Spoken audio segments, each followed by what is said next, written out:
ఎట్లా అనిపించామా ఇప్పుడే ఇంటర్వెల్ అసలు డీసీ బీజిఎం ఆ సీన్ భర్తమా అసలు సూపర్ పిచ్చెక్కింది ఒకటేసారి గూస్ బంప్స్.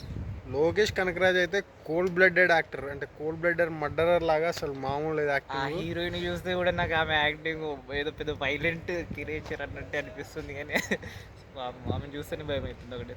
ఇప్పుడే సినిమా ఇంటర్వెల్ అయిపోయింది. డీసీ మ్యూజిక్ పగిలిపోయింది. అసలు ఆ ఎక్స్పీరియన్స్ సూపర్ ఉంది. యూట్యూబ్లో ఏంటే ఎంత హై నచ్చిందో దానికి 100 times ఎక్కువ హై వచ్చింది ఒకటేసారి. ఆ సీను ఆ మ్యూజిక్ అంత కదా. సేమ్ ఇది ఒక లోకేష్ ఫిలిం లాగా ఒక టచ్ వచ్చింది. మ్యూజిక్ అసలు యాక్చువల్గా మ్యూజిక్ నాన్ స్టాప్ ఉంది. సినిమా స్టార్ట్ అయిన నుంచి ఇంటర్వెల్ దాకా అసలు మ్యూజిక్ లేకుండా ఉండే సీన్స్ చాలా తక్కువ ఉన్నాయి. మ్యూజిక్ చాలా క్రూషియల్ రోల్ ప్లే చేసింది. ఒక గుడ్ ఎక్స్పీరియన్స్, అదిరిపోయింది. చెప్పు నువ్వు చెప్పు, ఎట్లా అనిపించింది? అదిరిపోయింది అంతేనా ఇక? అంతే. హీరోయిన్ ఎట్లా ఉంది?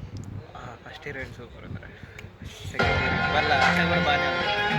Cold blooded murder, cold blooded movie పిచ్చెక్కి మెంటల్ ఎక్కిపోతుంది. సినిమా చూసేయండి అర్జెంట్గా.